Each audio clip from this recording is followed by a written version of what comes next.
I am Elizabeth, and I am 30 years old. 3 years ago, my own father threw a neighborhood barbecue to celebrate kicking me out of his house, effectively changing my life forever. While I was pulling into the driveway to grab my very last box of belongings, he stood by the grill in a ridiculous apron and laughed with the neighbors. My sister threw a hot dog at my windshield, and my uncle screamed, 30 years old and no career. You are a freeloader. They humiliated me in front of over 20 people. But there was one massive detail they did not know. The only reason that house was not foreclosed on, and the only reason that grill even had propane, was because my secret corporate income had been funding their entire lifestyle. And within 2 weeks, they would be on their knees begging for my mercy. Before I tell you exactly how I legally dismantled their entire world, hit that like button if you believe in justice. And do not forget to let me know in the comments where you are watching from today. Now, let's go back to where this nightmare really started. It was a blistering Saturday afternoon in late July. The kind of oppressive heat where the air feels heavy and the pavement radiates fire. But the heat outside was nothing compared to the sickening feeling in my stomach as I turned my car onto the familiar suburban street I grew up on. I was just coming back to pick up my last banker's box of files from the laundry room. I expected my dad, Arthur, to be sitting in his recliner, maybe drinking a beer, ignoring me like he usually did. Instead, I drove into a full-blown block party. There were easily 24 people on the front lawn. Neighbors from the HOA, guys from my dad's golf club, and relatives who never bothered to call me on my birthday. Country music was blaring from outdoor speakers. And right there, stretched across the double garage doors, was a massive, custom-printed vinyl banner. In bright, aggressive red lettering, it read, "Goodbye Freeloader, don't come back." I put the car in park, keeping the engine running. I just stared through the windshield. My Uncle Marcus was standing on the patio. He was already wasted, sweating through a fishing shirt, holding a beer bottle like it was a microphone. When he saw my car, he pointed at me and started screaming about how I was 30 years old, unmarried, had no real career, and how my poor family had carried my dead weight for long enough. My younger sister, Chloe, was standing near the cooler wearing designer sunglasses and a silk sundress. She laughed, picked up a hot dog from a paper plate, and actually threw it at my car. It hit the windshield, leaving a greasy smear of mustard on the glass. She yelled out that it was my last free meal and called me a loser. Even the neighbors' kids were laughing and pointing at me.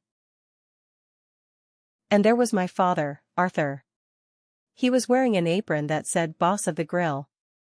He saw me step out of the car, and he actually spread his arms wide as if he was welcoming me to my own public execution.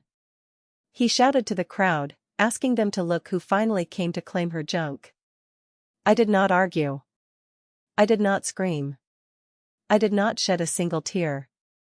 If you grow up in a toxic family system, you learn very quickly that crying only gives them ammunition. Crying makes you the crazy one. I walked straight past them, keeping my face entirely blank. I walked into the laundry room and found my last box. On top of it, someone had taped a piece of paper that said starter kit. Inside were 2 packs of cheap ramen noodles, half a roll of trash bags, and a printed list of low-income apartment complexes in the area. It was purely theatrical cruelty. I picked up the box, carried it outside, and put it in my trunk. Then, I pulled out my phone, framed the shot perfectly, and took a clear photo of the banner with all of them grinning and partying underneath it. My father saw me do it. He smirked, crossed his arms, and asked if I was collecting evidence for my therapist. I looked him dead in the eye and said my only words of the day. No, for later. I got in my car, backed out of the driveway, and drove away without looking in the rearview mirror. To understand how my family reached that level of public cruelty, you have to understand the dynamic of the house I grew up in. Every toxic family operates on a script, and ours was a classic tragedy.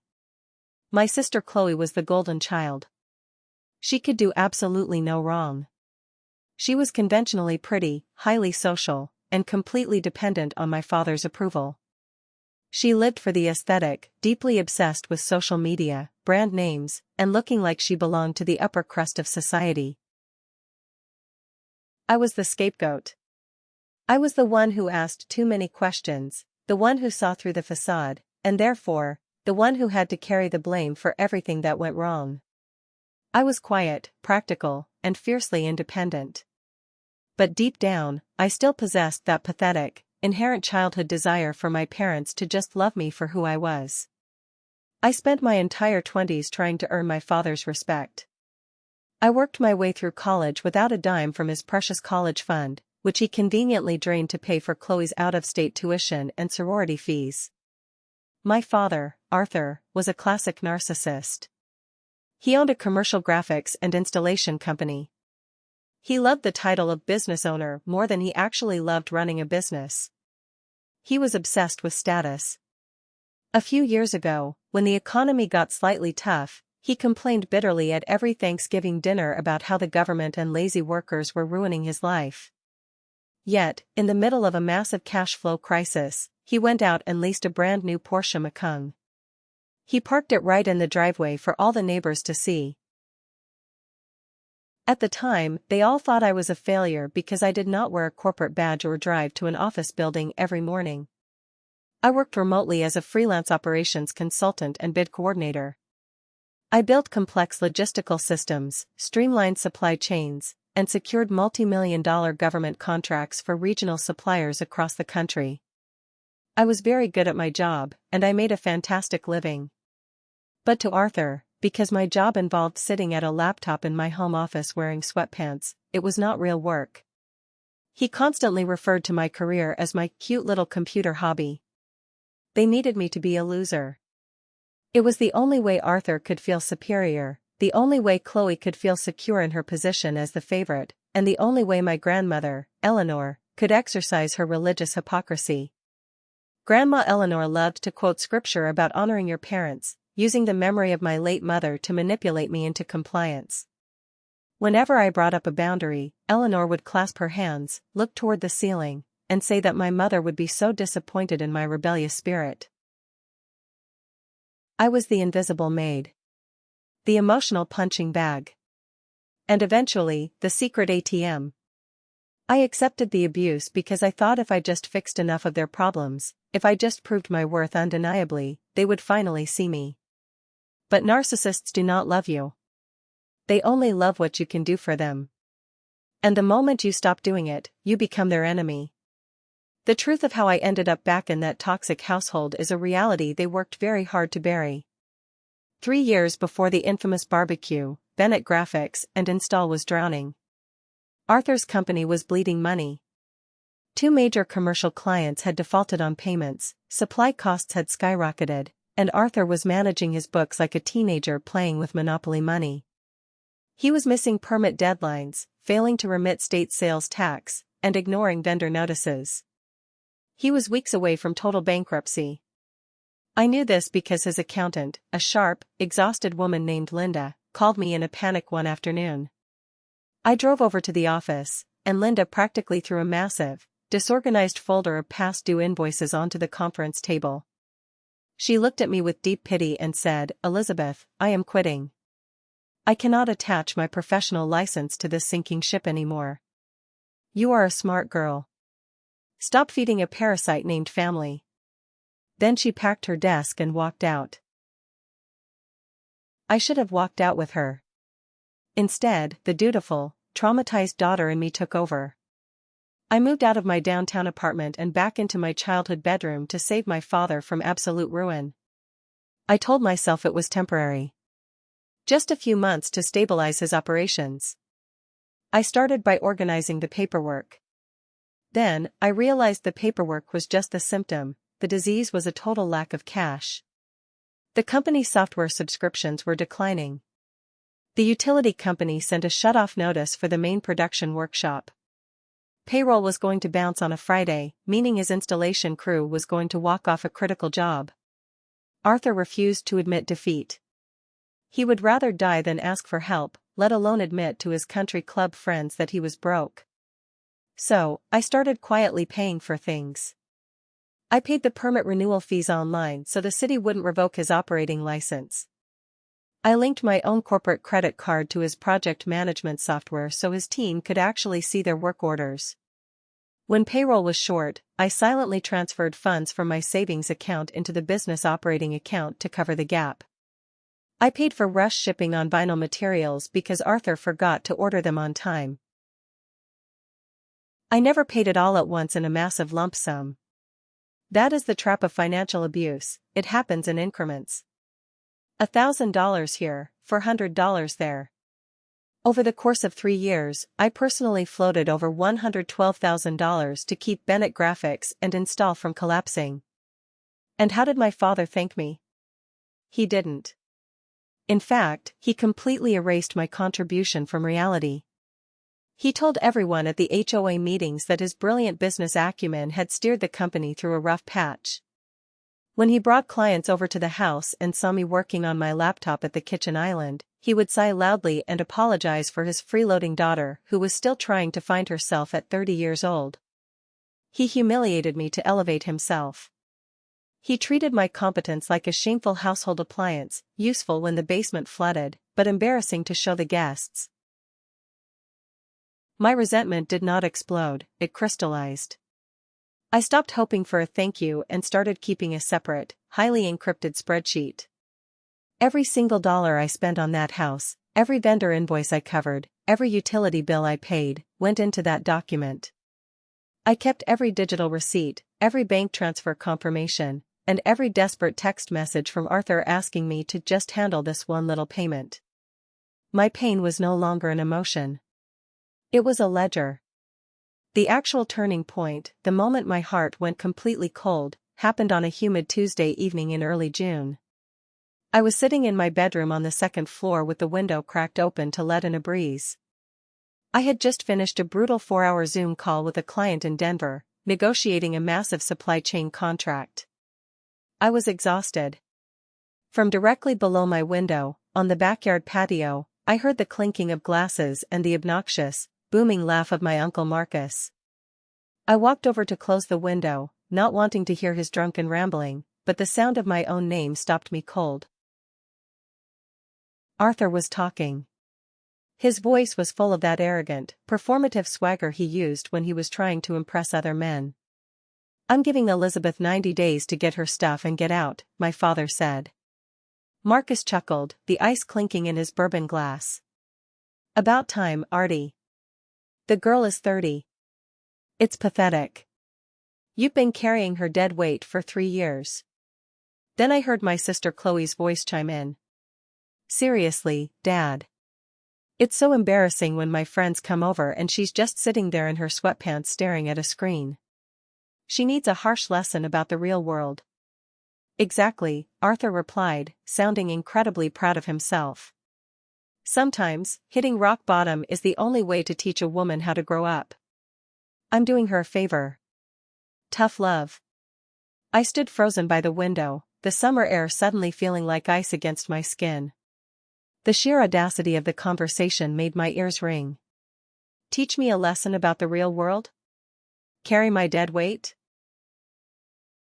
Just 4 hours prior to this patio conversation, Arthur had texted me begging me to cover a $3,000 equipment lease payment because his account was overdrawn. I had paid it. But that wasn't the worst part. The worst part was a notification I had received on my phone the previous day. I had a secondary credit card that I kept in the kitchen drawer for household emergencies. I checked the statement. Arthur had used my card to buy Chloe a $1,400 designer purse for her birthday. He handed it to her at dinner, taking full credit for the lavish gift, while using my money to fund it. And Grandma Eleanor was no better. I reviewed the statements further and found out that Eleanor had memorized the numbers on that same card. She had been calling Pastor Thomas's church and making massive, $500 monthly donations in her own name. She was buying her status as a pious, generous woman of God using the credit limit of the granddaughter she constantly criticized for being ungodly. They were bleeding me dry to fund their vanity, and then sitting on the patio drinking premium liquor, plotting to throw me out on the street to teach me a lesson. I did not storm downstairs. I did not throw open the patio door and scream at them. I did not cry. The tears simply stopped existing.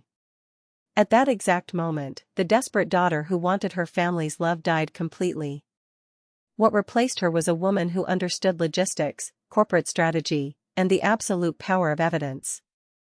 I walked back to my desk, opened my laptop, and began drafting an exit strategy that would leave a crater in their lives. My father beat his own 90-day timeline by a mile. He couldn't wait to play the tough patriarch. It was a Tuesday morning, exactly 1 week after I overheard the conversation on the patio. I was in the kitchen pouring a cup of coffee when Arthur walked in. He was wearing his tailored suit, smelling heavily of expensive cologne.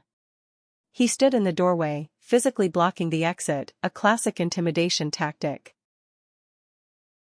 He put on his fake concerned, deep authoritative voice. The one he used when he wanted to sound like a loving father making a hard sacrifice.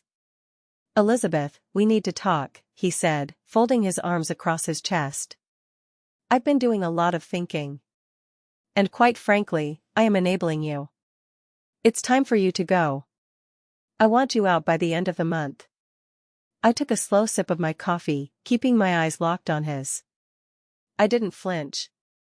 "End of the month?" I repeated, my voice perfectly level. "Yes," he said, puffing out his chest, clearly annoyed that I wasn't breaking down into tears. No respectable man is ever going to look twice at a 30-year-old woman who still lives under her daddy's roof. You have no drive. You have no real career.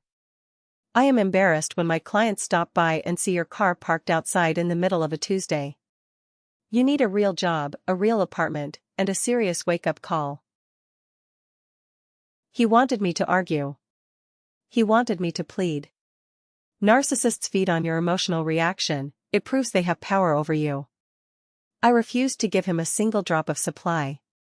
I set my coffee mug down on the granite counter. "I have just one question, Dad," I said quietly. "What?" he snapped. "Do you want me gone quietly, or do you want an audience when I leave?" Arthur let out a sharp, arrogant laugh. He smirked, showing his perfectly capped teeth. "Honestly? Maybe both. It would be good for people to see that I'm finally laying down the law." "Understood," I said.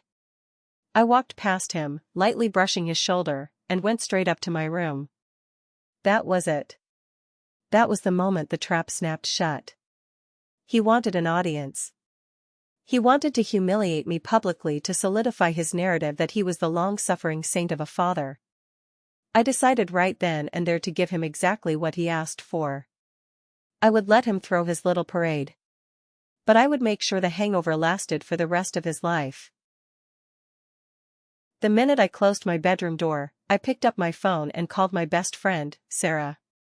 Sarah is a forensic accountant, and she knows exactly how ruthless corporate America, and toxic families, can be. I told her everything. She didn't offer empty sympathy, she offered tactical advice. Keep every receipt, Elizabeth. Screen record every vendor portal. Download every email. Do not leave a single digital fingerprint behind that he can use to blame you later. Next, I called Julian. Julian was the CEO of a massive logistics firm based out of Denver, Colorado. He was my biggest client, a man who actually respected my brain and paid me what I was worth. I told Julian I was ready to relocate and take his offer for a long-term, exclusive consulting contract. Julian was thrilled. He wired a hefty signing bonus into my account the very next morning. With that capital, I didn't just rent a luxury apartment in Denver. I formed my own limited liability company, an LLC. I wanted a corporate shield between myself and my family. Then, I hired a shark of a corporate attorney named Sterling. I handed Sterling my encrypted spreadsheet containing the $112,000 I had sunk into Arthur's business. "This isn't a family dispute, Mr. Sterling," I told him across his polished mahogany desk. "This is a business transaction. I want every dime I paid retroactively structured as a corporate loan from my LLC to Bennett Graphics and Install. I have the receipts, I have the bank traces, And I have the emails where he authorized me to make payments on behalf of the company. Sterling looked over the documents, his eyes gleaming. He accepted these funds to maintain his business operations. We can absolutely structure this as a secured debt. Which means your LLC will hold the lien on his business assets. While Sterling prepared the legal guillotine, I began my physical retreat. I rented a climate-controlled storage unit near the interstate. Because Arthur, Chloe, and Grandma Eleanor were so profoundly self-absorbed, they never noticed my life quietly disappearing from the house. Every time I left to run an errand, my trunk was packed with my belongings. I moved my expensive dual-monitor setup, my winter wardrobe, my heirloom jewelry, and my financial files. I did it slowly, methodically, like a ghost haunting my own childhood bedroom. By the time the final week of the month rolled around, my room was practically empty, save for a few old t-shirts and a mattress. They were so blinded by their own narrative of my worthlessness that they couldn't see the reality right in front of their faces. They thought I was paralyzed by fear. They had no idea I was already holding the detonator. The Thursday before my official eviction deadline, the Thursday before the horrific barbecue, I sat at my laptop for the final time in that house. It was time to pull the plug on the life support system I had been running for 3 years. I approached it with the cold, surgical precision of a corporate liquidator. First, I logged into the project management software that Arthur's entire installation crew relied on to view blueprints and schedules. I went into the billing section, clicked on my corporate credit card, and hit Remove Payment Method. The subscription was set to renew on Monday.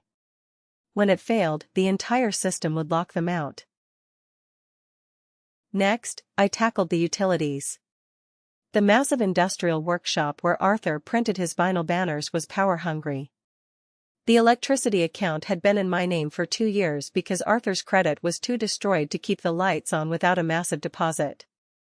I logged into the utility portal and scheduled a service disconnection for the following Wednesday. Then came the insurance. Arthur had a fleet of 3 commercial installation vans. I had personally guaranteed the auto insurance policy. I called the broker directly, informed them I was no longer a guarantor, and requested an immediate withdrawal of my financial backing. The broker warned me that this would trigger an immediate lapse in coverage for the business. I told him that was Arthur's problem now. Finally, I opened the company email server. There were 3 drafted emails sitting in the outbox. They were from Arthur, dictated to me earlier that week, addressed to his biggest suppliers, including a harsh, unforgiving man named Greg. Arthur's original dictations were always arrogant, rude, and full of spelling errors. For years, I had quietly rewritten his emails, softening his tone, making him sound professional and competent so clients wouldn't drop him. Not today. I highlighted Arthur's original, insulting words. I hit send on all of them, exactly as he had written them. To Greg, the major supplier, I added one final note from my own administrative address: please be advised that my consulting services have been terminated. All emergency orders and financial authorizations from now on require Arthur Bennett's direct signature and personal payment. I closed the laptop. The silence in the room was profound. I wasn't just leaving, I was turning off the gravity in their universe. They were about to float into the dark, and they didn't even know it yet. After the barbecue, after taking that photo of my family laughing under the Goodbye Freeloader banner, I got into my car and drove 14 hours straight to Denver, Colorado. I watched the desert landscape turn into mountains, and with every mile marker that passed, the heavy, suffocating weight of my family lifted off my chest. My new apartment was a stunning, modern loft overlooking the city skyline. It was clean, quiet, and completely mine. On Monday morning, I walked into Julian's corporate headquarters. There was no mocking, no belittling, no one calling my career a cute little computer hobby. Julian introduced me to his executive board as the new director of operations. I was given an office with a door, a team of analysts, and a salary that made my father's best revenue year look like pocket change. I threw myself into the work. I restructured Julian's entire supply chain within a month, saving the company hundreds of thousands of dollars. The respect I received was intoxicating. It was the absolute antithesis of the toxic swamp I had crawled out of. I was finally breathing clean air. But back in my home state, the storm I had engineered was making landfall. While I was out in Denver enjoying high-end corporate lunches and building my 401k, Attorney Sterling was finalizing the paperwork. He sent me a secure PDF of the final documents. My LLC was now legally recognized as the primary secured creditor for Bennett Graphics and Install. Because I had paid the commercial mortgage arrears on Arthur's workshop twice to prevent foreclosure, and because I had the documentation to prove it was a corporate rescue rather than a familial gift, Sterling had successfully filed a lien against the property. I owned his debt. If he missed a single payment to my LLC, payments he didn't even know he was obligated to make yet, I had the legal right to seize his commercial assets. I held the deed to his ego. I sat by the massive windows of my Denver loft, sipping a glass of red wine, looking out at the city lights. I knew the timeline. I knew exactly how long it would take for Arthur's house of cards to collapse without my money holding it together. It wouldn't take months. It would take days.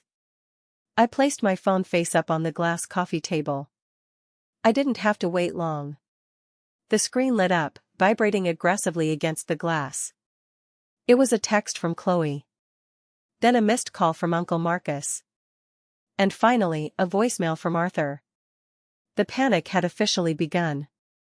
I smiled, took a sip of wine, and let it ring. I thought the worst of their cruelty was behind me. I thought they would just face their ruin silently. I was so incredibly wrong. You know exactly how entitlement works in a toxic family system. It mistakes your silence for surrender.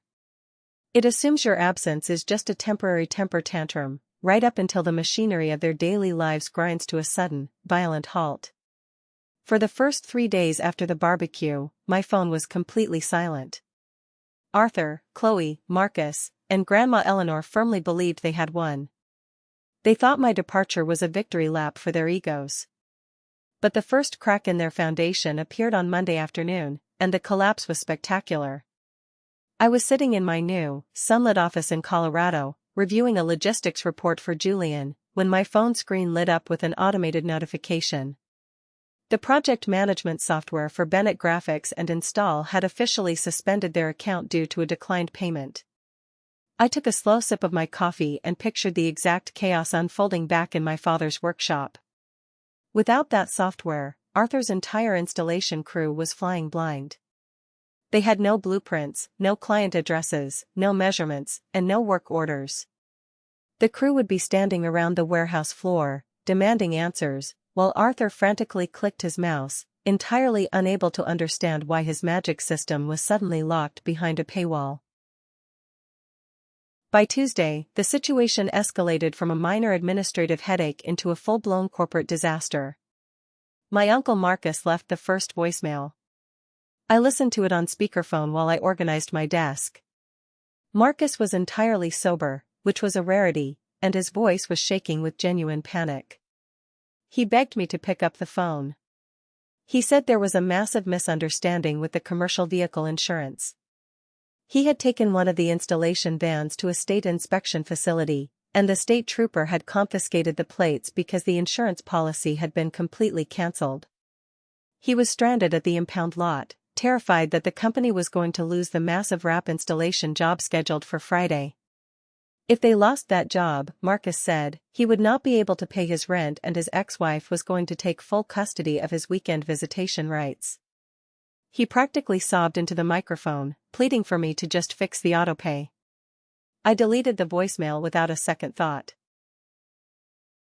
On Wednesday morning, the power company delivered the final blow. I received a digital copy of the shut-off notice sent directly to the workshop.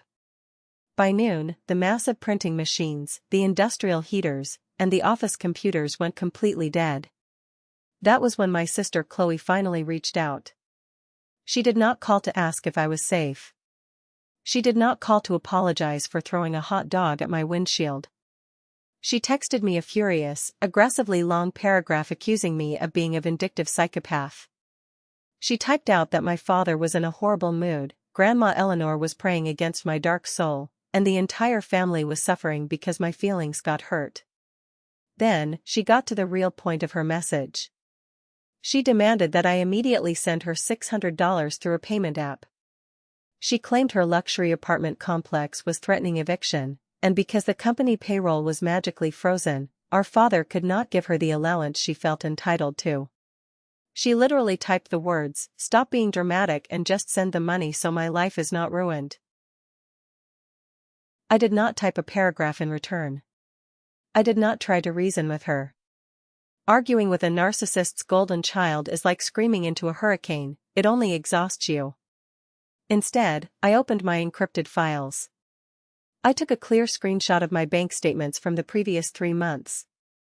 I highlighted the exact line items showing my transfers to the workshop utility accounts, the vendor payments, and, most importantly, the exact transfers labeled Chloe Rent Assistance that my father had secretly funneled to her using my credit card. I hit send. I added exactly one sentence underneath the image. "Since you are so deeply concerned about who pays for your lifestyle, you should know the bank is closed." Chloe read the message immediately. I watched the read receipt pop up. She did not reply. For the first time in her pampered, oblivious life, she was forced to look at the undeniable mathematical proof that her older sister, the woman she publicly called a freeloader, was the sole financial pillar holding up her designer aesthetic. The silence that followed was the sweetest sound I had ever heard. By Thursday, the aggressive demands transformed into desperate, humiliating negotiations. My phone rang constantly. Arthur called me 12 times before noon. He never left a voicemail where he admitted any fault, of course. Narcissists are physically incapable of genuine accountability. Instead, he used a soft, managerial voice. The voice he reserved for bank tellers and wealthy clients. "Elizabeth, sweetheart," his voicemail echoed in my quiet apartment. "Please call your father back. There seems to be some terrible confusion with the accounting software and the utility bills. I think maybe your credit card was still linked somehow, and the transition got messy. We need you to log in and straighten this out. We are family. Don't let a silly argument destroy what we have built." A silly argument. He called throwing a neighborhood party to publicly humiliate me and evict me a silly argument. The sheer audacity of his delusion was almost impressive. Then came the heavy artillery. Grandma Eleanor. She did not call me directly. She used Pastor Thomas as her flying monkey. Pastor Thomas left a long, drawn-out message on my phone, speaking in a slow, patronizing tone. He said Eleanor was weeping in the church pews, devastated by the division in our family. He mentioned my late mother, saying she would be heartbroken looking down from heaven to see me abandoning my family in their time of financial need. He practically threatened my eternal salvation, suggesting that God does not bless women who hold on to bitterness and turn their backs on their own flesh and blood. He even mentioned that Eleanor was preparing a fake funeral narrative, telling the congregation that I had suffered a mental breakdown and abandoned my faith. It was textbook emotional blackmail. They thought if they pressed the right buttons, guilt, religion, and family loyalty, I would automatically revert to my designated role as the obedient scapegoat. They were profoundly mistaken. I was no longer playing their game. But I knew I had to end this definitively. If I just ignored them, they would spin a narrative where I was the villain who ran away in the middle of the night. I needed to look my father in the eye and drop the guillotine in a public setting. I sent Arthur a text message on Friday morning. "If you want to discuss the finances, we will meet in person. Tomorrow. Noon. The Silver Spoon Diner off the interstate." Arthur replied within 30 seconds. "Perfect. Come home to the house. We can talk in the living room like a real family." I stared at the screen. He still thought he could control the environment. He wanted me back on his territory, where he could raise his voice, intimidate me, and twist my words without any witnesses. I replied immediately. "No. The Silver Spoon Diner. Public place. Or I block your number permanently and you can explain your accounting errors to the IRS. He agreed. I spent the rest of the Friday afternoon printing out every single document from my encrypted spreadsheet. I placed them into a sleek, black leather portfolio. I was not walking into that diner as his daughter. I was walking in as a corporate executioner. The Silver Spoon Diner was exactly the kind of place my father despised. It was loud, smelled heavily of stale coffee and fried bacon, and was entirely populated by tired truck drivers and waitresses who did not care about designer suits. I chose it specifically to strip him of his country club aesthetic. I arrived 15 minutes early. I did not come alone. Walking beside me was Attorney Sterling, wearing an immaculately tailored charcoal suit and carrying a briefcase that looked more expensive than my father's entire inventory. We took a booth in the center of the diner, entirely exposed to the public. Precisely at noon, Arthur walked through the glass doors. Uncle Marcus was trailing right behind him. Marcus looked terrible, his face flushed, his hands trembling slightly from alcohol withdrawal. Arthur, however, tried to maintain his illusion of power. He wore his favorite blazer and surveyed the diner with a look of utter disgust before spotting our booth. He marched over, his jaw tight. He looked at Sterling, then at me. "Who is this?" Arthur demanded, refusing to sit down. "This is my legal counsel, Mr. Sterling," I said, my voice perfectly level. "Sit down, Dad." Arthur scoffed loudly, but he slid into the vinyl booth. Marcus squeezed in next to him, looking terrified. Arthur leaned forward, trying to use his physical size to intimidate me across the table. "Legal counsel? Are you insane, Elizabeth? You drag me to this grease pit and bring a lawyer? Families do not need lawyers to fix a misunderstanding." I did not argue with him. I simply opened the black leather portfolio and slid a 31-page printed document across the table. "This is not a misunderstanding," I said. "This is an itemized ledger of reality. Open it." Arthur glared at me, but his curiosity won. He flipped open the cover page. His eyes scanned the first sheet, which detailed the $112,000 in direct payments, vendor bailouts, and utility rescues I had performed over the last 36 months. I watched his face closely. I expected him to look ashamed. Instead, his expression morphed into pure, defensive anger. "This is ridiculous," Arthur snapped, tapping the paper violently. "You are inflating these numbers. This software payment was for the office. It was a business expense." "Yes," I replied calmly. "Your business. That I paid for with my money." He flipped another page, landing on the screenshots of Chloe's rent payments and Grandma Eleanor's church donations funded by my credit card. Marcus leaned over, read the numbers, and actually muttered a curse word under his breath. He knew they were caught. Arthur tried his classic pivot. He lowered his voice, trying to sound reasonable. "Elizabeth, we took care of you. You lived under my roof. You ate my food. Families help each other out. That does not mean you get to act like a hostile debt collector." I leaned forward, clasping my hands on the table. "When I lived in your house, you threw a party and printed a banner calling me a freeloader. But when you secretly drained my bank accounts to fund your lifestyle, you suddenly call it family. You do not get to have it both ways." I reached to the very back of the portfolio and pulled out the photograph I had taken on my phone. The glossy print showed Arthur grinning in his barbecue apron right under the "Goodbye Freeloader" banner. I slid the photo on top of the financial documents.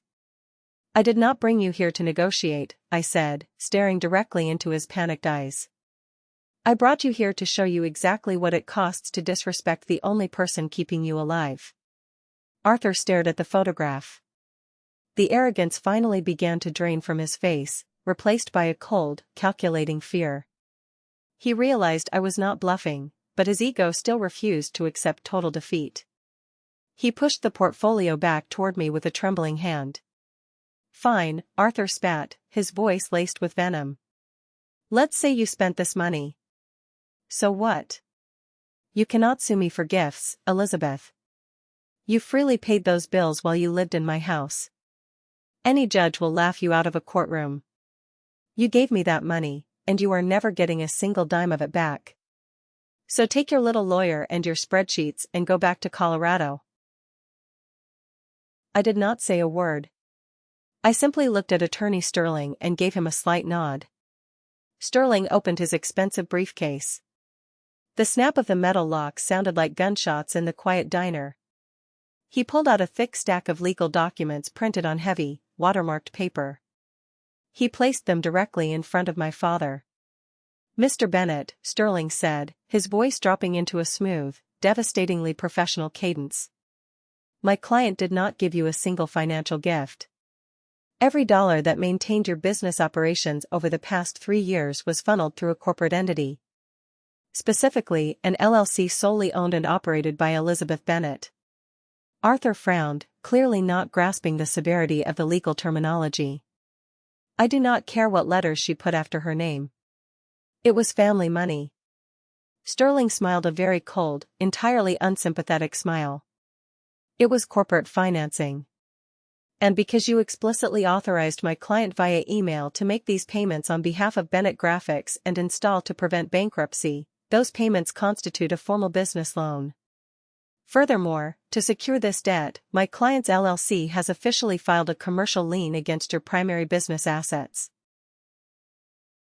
Marcus literally gasped. Arthur turned pale white. "What does that mean?" Arthur demanded, his voice finally cracking. "It means," I said, taking over the conversation, "that my company owns your debt. Every vinyl printer, every installation van, and the entire commercial real estate deed to your workshop is now encumbered by a massive, high-interest lien held by my LLC. If you miss a single repayment schedule, which you will, because you are broke, I will legally seize your entire company." Arthur looked like he had been struck by lightning. He was hyperventilating, his eyes darting wildly between me and the legal documents. He was trapped, and he knew it. But the execution was not over. "There is one more thing," I said softly. Arthur looked up at me, his eyes wide with absolute terror. "You lost your biggest logistics client yesterday," I said. "The Denver account. They canceled their annual contract entirely." Arthur swallowed hard. "How do you know that?" "Because," I smiled, a genuine, terrifying smile.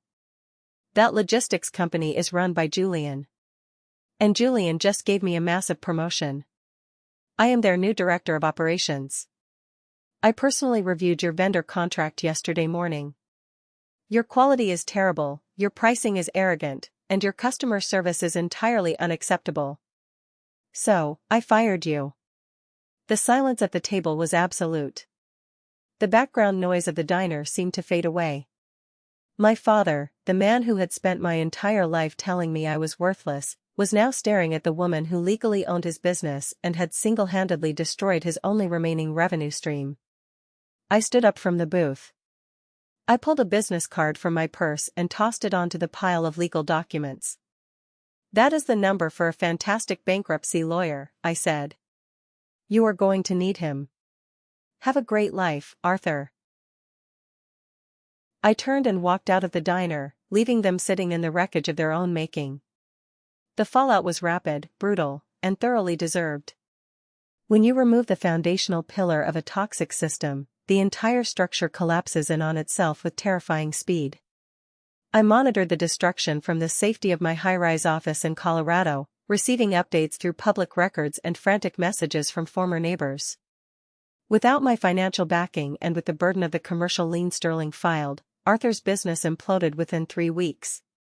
The state tax board initiated a massive audit regarding the sales tax discrepancies he had ignored for years. Because he had no money to hire a defense attorney, the state froze his personal bank accounts.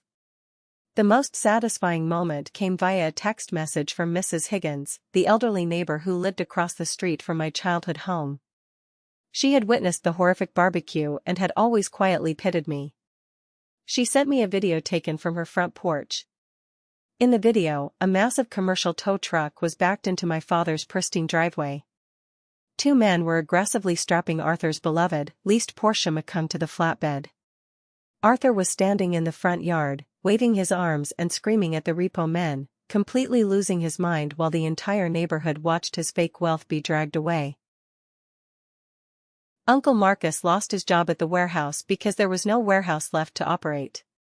He spiraled back into heavy drinking, violated his probation, and his ex-wife successfully petitioned the court to strip him of his remaining weekend custody rights. He ended up sleeping on a filthy couch in the back of a friend's garage. The massive suburban house, the scene of my ultimate humiliation, was listed on the real estate market a month later. Because Arthur was desperate for cash to avoid federal tax charges, he had to sell it in a short sale, far below market value. The family was completely fractured. Without a scapegoat to unite against, they turned their vicious, narcissistic rage onto each other. Arthur sent me exactly one email during this entire collapse. It arrived in my inbox late on a Sunday night. The subject line was simply, "Proposal." The email did not contain a single apology. It did not acknowledge the pain he caused. Instead, he wrote a desperate, pathetic business pitch. He offered me a 90-day temporary contract to step in as his crisis manager to stop the bleeding. He promised to pay me back eventually when cash flow improved. He ended the email by saying, "This is your chance to repair the trust in our family." I read the email, laughed out loud in my quiet apartment, and deleted it without replying. I did not work for free, and I certainly did not work for abusers. 2 months after the diner confrontation, the intercom in my Denver apartment buzzed. The concierge announced that my sister, Chloe, was standing in the lobby, begging to see me. I hesitated, my hand hovering over the release button, but ultimately, I told them to send her up. I needed to see the final product of the environment I left behind. When I opened my door, I barely recognized her. The golden child aesthetic was completely gone. She was not wearing designer clothes, she wore an oversized sweatshirt and cheap leggings. Her hair was messy, and the arrogant spark in her eyes had been entirely extinguished. She looked exhausted, broken, and terrified. She stood in the hallway of my luxury building and immediately started crying. It wasn't the manipulative, performative crying she usually employed to get her way. It was the ugly, hyperventilating crying of someone whose entire reality had shattered. I led her into the apartment, but I did not offer her a hug. I pointed to a chair in the living room. Chloe sat down, wrapping her arms around her stomach. She spent the first 20 minutes detailing the nightmare my father had become. She told me that the moment I walked out of that diner and cut their financial cord, Arthur had turned all of his terrifying rage onto her. With me gone, Chloe became the new scapegoat. He blamed her for spending too much money. He called her a parasite. He threw her out of the apartment I used to secretly pay for, forcing her to live in a cheap motel. "He is a monster, Elizabeth," Chloe sobbed, staring at her hands. "He is horrible to me. I have nothing left." Then, she looked up at me, tears streaming down her face. "I am so sorry. I am so sorry I threw that hot dog at your car. I am so sorry I laughed. I only did it because I was terrified of him. I knew if I didn't join in, he would turn his anger on me. I sacrificed you to save myself, and it didn't even work." It was the most honest thing she had ever said in her entire life. It was a perfect, devastating summary of how a toxic family survives. They feed one child to the wolves to keep the pack safe. I looked at her, and I felt a profound sense of closure. I did not hate her anymore. I just felt an overwhelming, hollow pity. "I appreciate your apology, Chloe," I said quietly. "I really do. And I forgive you." Her eyes lit up with desperate hope. She leaned forward. "Does that mean, can I stay with you? Just until I get on my feet? I can help you with your company." I looked at her, my face completely neutral. I stood up and walked over to the front door, pulling it open. "No," I said, my voice firm and uncompromising. Forgiveness means I am no longer carrying the anger. It does not mean you get a key to my house. You have to figure out how to survive the real world on your own now. Good luck, Chloe. She stared at me, realizing the absolute finality of my words. She slowly stood up, walked out the door, and disappeared down the hallway. I closed the door, locked the deadbolt, and felt entirely free. The years following that final confrontation were the most beautiful, productive years of my entire life. Colorado became my sanctuary. My corporate consulting LLC expanded massively. I hired a brilliant team of women, moved into a beautiful house in the mountains, and surrounded myself with a chosen family of friends and mentors who valued my intellect and my kindness, rather than treating me like a disposable resource. I took a large portion of my corporate salary and did exactly what my father failed to do. I set up an independent college fund and scholarship program for young women from low-income, dysfunctional families who wanted to pursue degrees in business and logistics. I used the money that Arthur would have wasted on leased luxury cars to actually change the trajectory of young women's lives. I broke the cycle of financial abuse and turned my trauma into a foundation for others to succeed. My biological family faded into the background like a bad nightmare. I heard through the grapevine that Arthur filed for total bankruptcy and was managing a discount tire store in a strip mall. Grandma Eleanor ended up moving into a crowded assisted living facility because no one in the family could afford to house her, nor did they want to deal with her constant guilt trips. About a year ago, a small cardboard box arrived in the mail at my Denver office. The return address was Eleanor's assisted living facility. I opened the box and found a cheap, faded plastic Tupperware container. It was the exact container I had left a casserole in at the house over 4 years ago. There was no note inside. No letter of apology. No attempt at reconciliation. Just a piece of cheap plastic. It was Eleanor's final, pathetic attempt to establish a connection, a desperate bid to provoke a response by sending back a physical reminder of my past servitude.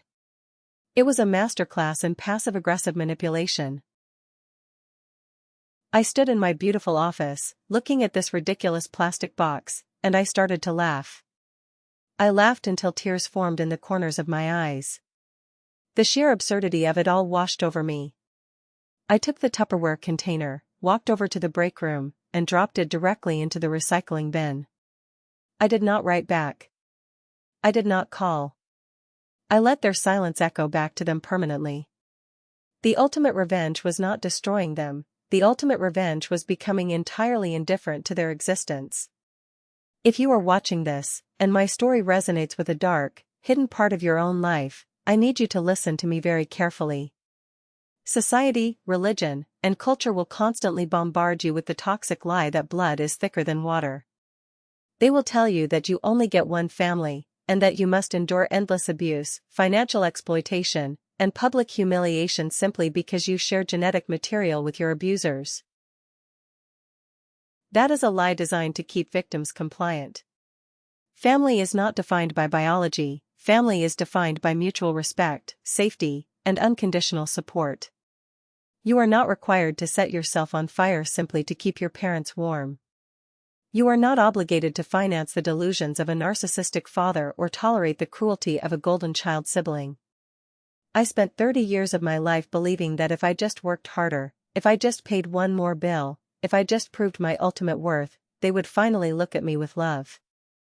But the brutal reality is that they never wanted a daughter. They wanted a servant. And the moment you stop serving, you will see their true faces. Walking away was the most terrifying thing I have ever done. Stepping out of the emotional fog of abuse and wielding the sharp sword of legal and financial boundaries felt unnatural at first. But the peace that follows the storm is unimaginable. You can rebuild your life. You can secure your own financial future. You can build an empire that they are entirely forbidden from entering. Forgiveness is an internal mechanism. It is something you do for yourself so the poison of hatred does not rot your own soul. But forgiveness does not require reconciliation. You can completely forgive someone for the terrible things they have done to you, and still firmly lock the door so they can never do it again. Have you ever faced something similar with your own family? Have you ever had to walk away from the people who were supposed to protect you? Share your story in the comments below. Do not carry that heavy secret alone anymore. Let this community be a place where the truth is finally spoken out loud. And do not forget to like and subscribe so you do not miss the next journey. You are incredibly strong, you are worthy of respect, and your life is entirely your own.